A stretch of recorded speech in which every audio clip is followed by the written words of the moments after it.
因为这确诊数一直在增加，负责做疫情调查人员压力嘛愈来愈大。亲像新德县卫生局，就动员127个人加班几落工，甚至有人是1个月以来拢困伫车顶，无离开卫生局。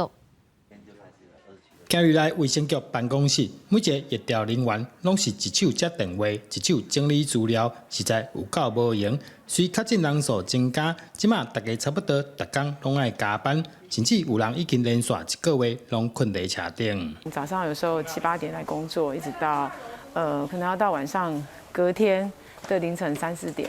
因为其实回去也晚了啦，然后因为孩子明天隔天也要上课，那因为回去也会干扰到小朋友，就想说就在车上睡。新德县因为医工宿舍进前发生侪人确诊，嘛互疫调人员的工作量熊熊增加，实在得要袂堪治。我们的疫调的完整性其实也是会决定我们社区扩散的一个速度啦，所以我们当然尽可能的希望我们的疫调能够更加的完整、更完善。我们一定会尽我们最大力量，把人力充足。来做好这一次的疫情的这个抵抗的一个工作。疫情直拖，卫生局人员电话接袂了，政府赶紧宣布，搁再招募40名疫调人员，希望会当分担大家的压力，共同度过疫情的难关。记者刘君豪，新德报道。